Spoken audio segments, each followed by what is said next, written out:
पंजाब दे विच BJP 117 सीटां ते election लड़ेगी और हर सीट के उत्ते असी योग कैंडीडेट खड़े करांगे और जित प्राप्त करांगे। किसान साडे वीर ने, किसान साडे भरा हैगे आ। मैं आप किसान है, किसानी दे हित च बिल सरकार लैके आई सी। असी किसान है, किसानां दे नाल रहण वाले। जिहड़ी किसान दी जमीन है ਉਹਦੇ ਤੇ कोई इंडस्ट्रीलिस्ट कब्जा कर देगा, कोई करारा तो मैं सब तो पहला आदमी होवांगा जिहड़ा प्रधानमंत्री के घर के मोहरे आत्मदाह करांगे। बटाले बंद हो गई, धारीवाल बंद हो गई, जितनी भी इंडस्ट्री है इनू कौन खा गया, क्यों बंद हो रही है? किसान अज भी जिहड़ा है साडे नाल है। कुछ राजनीतिक लोग उन्होंने बहका रहे हैं। श्रीमान नरेंद्र मोदी जी ही हैं जिन्हां दी सरकार ने 12 वार गल किसानां नाल कर लई है। किसानां दे नाल हो खेती कानूनां दी हमायत करदे हो जी? मैं किसानां दे नाल किसान हैगा। 15 शुगर मिलां इत्थे काम कर रही ने, सारी कॉन्ट्रैक्ट फार्मिंग हो रही है और कुछ शुगर मिलां मरिंडे वर्गी तो मेरे जन्म तो पहलां दी भी है। वो बीज भी दिंदे आ, खाद भी दिंदे आ और कीड़े मार दवाइयां भी दिंदे आ। यूथ विंग जिहड़ा साडी पार्टी दा ਉਹਦਾ ਮੰਡਲ ਦਾ ਇੱਥੇ ਜਿਹਨੂੰ ਅਸੀਂ ਲੋਕਲ ਪ੍ਰਧਾਨ ਨਿਯੁਕਤ ਕੀਤਾ ਹੈ ਰੋਹਿਤ ਸੁਲਤਾਨ ਜੀ ਨੂੰ। ਉਹਦੇ ਵਾਸਤੇ ਤੇ ਦੂਜੀ ਸਾਰੀ ਟੀਮ ਦਾ ਗਠਨ ਕੀਤਾ, ਇਹਦੇ ਲਈ ਆਏ ਸੀ।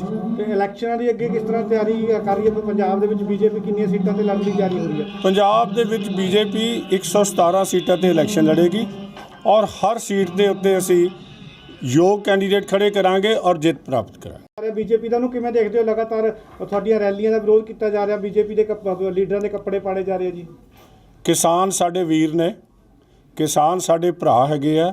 ਮੈਂ ਆਪ ਕਿਸਾਨ ਹੈ, किसानी दे हित च बिल सरकार लैके आई सी इस मिशन नाल कि असी दुगना उन्होंने भाव देना है, स्वामीनाथन कमीशन रिपोर्ट लागू करनी है। लेकिन किसान अज भी जिहड़ा है साडे नाल है। कुछ राजनीतिक लोग उन्होंने बहका रहे हैं। वो जदों हुण भी अरुण जी वाला केस एक्सपोज होएगा, तुसी देख लेना कि राजनीतिक एलीमेंट हैगा उहदे च फसिया होया।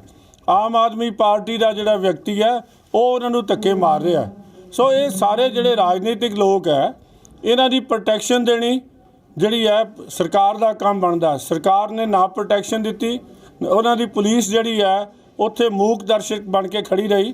असी किसान वीर साडे भरा ने, किसान साडे साथी है। किसानां दे लई ये कानून बने है। सुप्रीम कोर्ट भी उहदे ते जिहड़ा विचार कर रही है तो सरकार तो हर वेले गल करन नूं तैयार है। मैं पंजाब दे विच बड़ा पुराना पुलिस अफसर रहा और मैं 50 साल तो ये वेखदा आ रहा कि कदे जदों 1982 च मोर्चा लग्या, जून 1984 तक इंदिरा गांधी ने कोई सार्थक गल नहीं की किसी तरह की भी। लेकिन ये श्रीमान नरेंद्र मोदी जी ही हैं जिन्हां दी सरकार ने 12 वार गल किसानां नाल कर लई है और आखिरी बार भी उन्होंने लिख के प्रपोजल दी है कि असी तुहाड़ियां गल्लां जिहड़े तुहाडे शंके ने, डर ने, भै हैगा, काल्पनिक पैदा किया गया राजसी तत्वां वल्लों, असी उहनूं दूर करने लई तैयार हैगे हैं। उहदे वास्ते उन्होंने लिख के दिता है कि असी ये जिहड़ा तुसीं कहंदे हो वैसे तो SDM की संस्था ते विश्वास होना चाहिए। जे SDM की संस्था ते विश्वास नहीं तो पहली गल तो सरकार नूं SDM की संस्था ही खत्म कर देनी चाहिए है। जे तुहानूं फिर भी लगता है तो असी जिहड़ी है सिविल कोर्ट दे विच तुहानूं अपना केस लैके जाण दी आग्या दिंदे आ।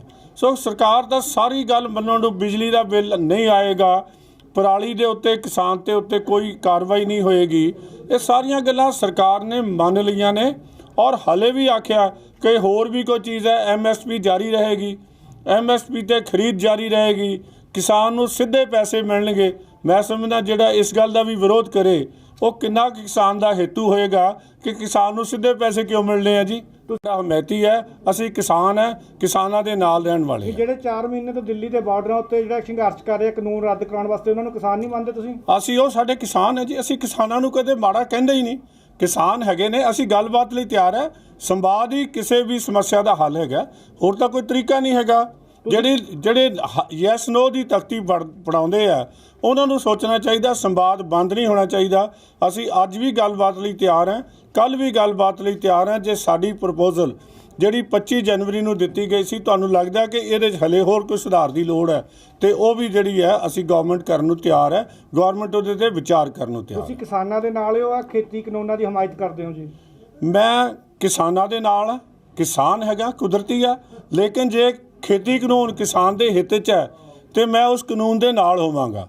ਜੇ ਖੇਤੀ ਕਾਨੂੰਨ ਦੇ ਵਿੱਚ ਕਿਤੇ ਵੀ ਆ ਜਾਏ ਕਿ ਜਿਹੜੀ ਕਿਸਾਨ ਦੀ ਜ਼ਮੀਨ ਹੈ ਉਹਦੇ ਤੇ ਕੋਈ ਇੰਡਸਟਰੀਲਿਸਟ ਕਬਜ਼ਾ ਕਰ ਦੇਗਾ, ਕੋਈ ਕਰਾਲਾ, ਤੇ ਮੈਂ ਸਭ ਤੋਂ ਪਹਿਲਾ ਆਦਮੀ ਹੋਵਾਂਗਾ ਜਿਹੜਾ ਪ੍ਰਧਾਨ ਮੰਤਰੀ ਦੇ ਘਰ ਦੇ ਮੂਹਰੇ ਆਤਮਦਾਹ ਕਰਾਂਗਾ। ਇਹ ਦੋਹਰਾ ਮਾਪਦੰਡ ਹੋ ਗਏ ਜੀ। ਤੁਸੀਂ ਕਹਿੰਦੇ ਕਿਸਾਨਾਂ ਦੇ ਨਾਲ, ਮੈਂ ਦੇਖੋ, ਮੈਂ ਕਿਸਾਨਾਂ ਦੇ ਨਾਲ ਹੈ, ਕਿਸਾਨੀ ਦੇ ਨਾਲ ਹੈ। ਨਾਲੇ ਤੁਸੀਂ ਆਪਣੀ ਗੱਲ ਮੇਰੇ ਮੂੰਹ 'ਚ ਨਾ ਪਾਓ, ਤੁਸੀਂ ਆਪਣੀ ਗੱਲ ਮੇਰੇ ਮੂੰਹ 'ਚ ਨਾ ਪਾਓ। ਮੇਰੀ ਗੱਲ ਬੜੀ ਸਪਸ਼ਟ ਹੈ, ਜੋ ਮੈਂ ਕਹਿ ਰਿਹਾ ਹਾਂ ਜਾਣਦੇ ਹੋ। ਜੇ ਕਿਸਾਨੀ ਦਾ ਕੋਈ ਨੁਕਸਾਨ ਹੋਏਗਾ, ਕਿਸੇ 15 ਸ਼ੂਗਰ ਮਿਲਾਂ ਇੱਥੇ ਕੰਮ ਕਰ ਰਹੀਆਂ ਨੇ, ਸਾਰੀ ਕੰਟਰੈਕਟ ਫਾਰਮਿੰਗ ਹੋ ਰਹੀ ਹੈ, ਔਰ ਕੁਝ ਸ਼ੂਗਰ ਮਿਲਾਂ ਮਰਿੰਡੇ ਵਰਗੀ ਤਾਂ ਮੇਰੇ ਜਨਮ ਤੋਂ ਪਹਿਲਾਂ ਦੀ ਵੀ ਹੈ। ਉਹ ਬੀਜ ਵੀ ਦਿੰਦੇ ਆ, ਖਾਦ ਵੀ ਦਿੰਦੇ ਆ, ਔਰ ਕੀੜੇ ਮਾਰ ਦਵਾਈਆਂ ਵੀ ਦਿੰਦੇ ਆ, ਲੇਕਿਨ ਕਿਸਾਨ ਜਿਹੜਾ ਹੈ ਉੱਥੇ ਜਾ ਕੇ ਆਪਣਾ ਗੰਨਾ ਸੁੱਟਦਾ, ਉਹਦਾ ਬੌਂਡ ਭਰਿਆ ਜਾਂਦਾ। ਅੱਜ ਤੱਕ ਜੇ 15 ਸ਼ੂਗਰ ਮਿਲਾਂ 'ਚੋਂ ਇੱਕ ਸ਼ੂਗਰ ਮਿਲ ਨੇ ਇੱਕ ਕਨਾਲ ਜ਼ਮੀਨ ਤੇ ਵੀ ਕਿਸੇ ਕੰਟਰੈਕਟ ਫਾਰਮਿੰਗ ਵਿੱਚ ਕਬਜ਼ਾ ਕੀਤਾ ਹੋਵੇ ਤੇ ਮੈਂ ਗਲਤ ਹਾਂ, ਮੈਂ ਰਾਜਨੀਤੀ ਛੱਡ ਕੇ ਘਰ ਬਹਿ ਜਾਵਾਂਗਾ। ਤੁਸੀਂ ਮੈਨੂੰ ਇੱਕ ਇੰਸਟੈਂਸ ਲਿਆ ਦਿਓ। ਤੇ ਕਿਸਾਨਾਂ ਦੀ ਮੰਗ ਤੇ ਕਿਉਂ ਨਹੀਂ ਬਣਾਇਆ ਜਾ ਰਿਹਾ ਕਿ ਐਮਐਸਪੀ ਤੋਂ ਘੱਟ ਅਗਰ ਕੋਈ ਖਰੀਦੂਗਾ ਤਾਂ ਉਹਦੇ ਖਿਲਾਫ ਕਾਰਵਾਈ ਹੋਊਗੀ? ਦੇਖੋ, ਇਹ ਵਿਚਾਰ ਅਧੀਨ ਹੈ, ਜਿਹੜੀਆਂ ਚੀਜ਼ਾਂ ਵਿਚਾਰ ਅਧੀਨ ਹੈ। ਜਦੋਂ ਅੰਤਿਮ ਫੈਸਲਾ ਹੋਏਗਾ ਉਹਦੇ ਵਿੱਚ ਕਿਸਾਨ ਨੂੰ ਜਿਹੜੀਆਂ ਸਾਰੀਆਂ ਸਮੱਸਿਆਵਾਂ ਦਾ ਨਿਦਾਨ ਜਾਂ ਜੋ ਸਰਕਾਰ ਦੀ ਮਨਸ਼ਾ ਉਹਦੇ ਨਾਲ ਕਰਕੇ ਦੱਸਿਆ ਜਾਏਗਾ। ਕਿਸਾਨ ਜਥੇਬੰਦੀਆਂ ਵੱਲੋਂ ਸੰਸਦ ਘੇਰਨ ਦਾ ਐਲਾਨ ਕੀਤਾ ਗਿਆ ਮਈ ਦੇ ਵਿੱਚ ਜੀ। ਮੈਂ ਦੇਖੋ, ਹਰ ਬੰਦੇ ਨੂੰ ਡੈਮੋਕ੍ਰੇਸੀ ਦੇ ਵਿੱਚ ਹੱਕ ਹੈ, ਉਹ ਆਪਣੀ ਗੱਲ ਕਹਿਣ ਲਈ ਕੋਈ ਵੀ ਅਮਨ ਜਿਹੜਾ ਤਰੀਕਾ ਹੈ ਅਪਣਾ ਸਕਦਾ।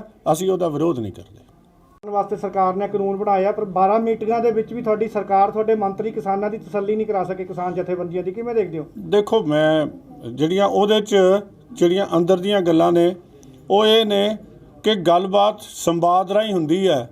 15 ਤੋਂ ਜ਼ਿਆਦਾ ਜਥੇਬੰਦੀਆਂ ਇਸ ਗੱਲ ਨਾਲ ਸਹਿਮਤ ਸੀ ਔਰ ਅੰਦਰ ਜਕਾਰੇ ਵੀ ਮਾਰਦੀਆਂ ਸੀ ਕਿ ਅਸੀਂ ਠੀਕ ਕਰ ਲਏ, ਲੇਕਿਨ ਉਹਨਾਂ ਦੇ ਕਿਸਾਨਾਂ ਨਾਲ ਦੇ ਵੀ ਤੁਹਾਨੂੰ ਪਤਾ ਹੈ ਕਿ 32 ਜਥੇਬੰਦੀਆਂ ਦੇ ਵਿੱਚੋਂ 27 ਕਿਸਾਨ ਜਥੇਬੰਦੀਆਂ ਦੇ ਜਿਹੜੇ ਆਗੂ ਨੇ ਉਹਨਾਂ ਦਾ ਸੰਬੰਧ ਕਮਿਊਨਿਸਟ ਪਾਰਟੀ ਨਾਲ ਹੈ ਤੇ 9 ਸਾਲ ਤੋਂ ਤਾਂ ਇੱਥੇ ਲਾਲ ਝੰਡਾ ਲੱਗਾ ਹੋਇਆ ਸਵਰਾਜ ਮਾਜ ਦਾ। ਇਹ ਜਦੋਂ ਤੱਕ ਬੰਦ ਨਹੀਂ ਹੁੰਦੀ, ਸ਼ਾਰਟਾਂ ਬੰਦ ਹੋ ਗਈਆਂ, ਸਾਰੀ ਇੰਡਸਟਰੀ, ਬਟਾਲੇ ਬੰਦ ਹੋ ਗਈਆਂ, ਧਾਰੀਵਾਲ ਬੰਦ ਹੋ ਗਈ, ਜਿੰਨੀ ਵੀ ਇੰਡਸਟਰੀ ਹੈ ਇਹਨੂੰ ਕੌਣ ਖਾ ਗਿਆ? ਕਿਉਂ ਬੰਦ ਹੋ ਰਹੀ ਹੈ? ਕਿਉਂ ਅਸੀਂ ਜਿਹੜੀ ਲੇਬਰ ਨੂੰ ਗੁੰਮਰਾਹ ਕਰਕੇ ਇਹ ਬਜਾਏ ਇਸ ਗੱਲ ਦੇ ਕਿ ਨਵਾਂ ਇੰਡਸਟਰੀਆਂ ਲੱਗਦੀਆਂ, ਅਸੀਂ ਪੁਰਾਣੀਆਂ ਹੀ ਬੰਦ ਕਰਾਤੀਆਂ। ਮਜਬੂਰ ਕਰ ਦਿੱਤਾ ਕਿ ਪੰਜਾਬ ਦੇ ਇੰਡਸਟਰੀਅਲਿਸਟ ਥਾਪਰ ਵਰਗੇ ਜਿਨ੍ਹਾਂ ਦੇ 100 ਸਾਲ ਪਹਿਲਾਂ ਇੱਥੇ ਇੰਡਸਟਰੀ ਲਾਈ ਹੋਈ ਸੀ, ਉਹ ਸਾਰੇ ਮੁਜਾਲ ਫੈਮਿਲੀ ਉਹ ਸਾਰੇ ਛੱਡ ਕੇ ਬਾਹਰਲੇ ਪਾਸੇ ਭੱਜ ਗਏ। ਸਰ, ਜੇ ਕਿਸਾਨ ਨਹੀਂ ਚਾਹੁੰਦੇ ਵੀ ਸਾਨੂੰ ਨਹੀਂ ਚਾਹੀਦੇ ਕਾਨੂੰਨ, ਫਿਰ ਜ਼ਬਰਦਸਤੀ ਸਰਕਾਰ ਕਿਉਂ ਅੜੀ ਹੋਈ? ਸਰਕਾਰ ਦਾ ਕੀ ਫਾਇਦਾ ਇਹਦੇ ਵਿੱਚ? ਗੱਲ ਇਹ ਹੈ ਕਿ ਸਰਕਾਰ ਕਿਸਾਨਾਂ ਦੀ ਹੈ, ਕਿਸਾਨਾਂ ਦੀ ਹਿਤੈਸ਼ੀ ਹੈ।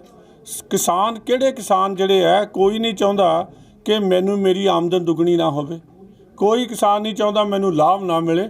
ਮੈਂ ਤਾਂ ਇਹ ਗੱਲ ਕੀਤਾ, ਇਹ ਜਿਹੜਾ ਧੂਆਂ ਖੜਾ ਕੀਤਾ ਜਾ ਰਿਹਾ ਇਹ ਕੇਵਲ ਰਾਜਨੀਤਿਕ ਐਲੀਮੈਂਟ ਨੇ ਆਪਣੇ ਮਫਾਦ ਲਈ ਕਰ ਰਹੇ ਆ, ਤਾਂ ਕਿ ਸਾਡੇ ਚੋਰੀ, ਸਾਡੇ ਗੁਨਾਹ, ਸਾਡੀ ਗੁਰੂ ਗ੍ਰੰਥ ਸਾਹਿਬ ਦੀ ਬੇਅਦਬੀ ਲੁਕ ਜਾਏ, ਸਾਡੇ ਐਮਐਲਏ ਤੋਂ ਮਾਈਨਿੰਗ ਤੋਂ ਪੈਸੇ ਲੈਂਦੇ ਦੀ ਗੱਲ ਨਾ ਲੋਕਾਂ ਨੂੰ ਪਤਾ ਲੱਗੇ, ਸਾਡੇ ਐਮਐਲਏਆਂ ਦੀ ਜਿਹੜੀ ਆਪਸ ਵਿੱਚ ਹੀ ਫੋਟੋ ਹੈ ਉਹ ਨਾ ਪਤਾ ਲੱਗੇ, ਸਾਨੂੰ ਰੋਪੜ ਦੀ ਕੁੜੀ ਕੁੱਟਣ ਬਾਰੇ ਕੋਈ ਨਾ ਪੁੱਛੇ, ਸਾਨੂੰ ਜਿਹੜਾ ਆ ਜੋ ਇਹਨਾਂ ਨੇ ਇੱਥੇ 4 ਸਾਲ ਦੇ ਵਿੱਚ ਸਾਨੂੰ ਨਾ ਕੋਈ ਪੁੱਛੇ ਕਿ ਤਰਨਤਾਰਨ ਜਿਹੜੇ ਕਿਵੇਂ 120 ਬੰਦੇ ਮਰ ਗਏ, 130 ਨਸ਼ਿਆਂ ਦੇ ਨਾਲ, ਤੁਹਾਡਿਆਂ ਨਾਲ, ਆਪਣੀਆਂ ਜਿਹੜੀਆਂ ਨਾਕਾਮਯਾਬੀਆਂ ਲੁਕਾਉਣ ਲਈ ਕਾਂਗਰਸ ਜਿਹੜੀ ਆ, ਇਹ ਸਾਰੀਆਂ ਪਾਰਟੀਆਂ ਕਿਸਾਨ ਦਾ ਮੋਢਾ ਵਰਤ ਰਹੀਆਂ ਨੇ।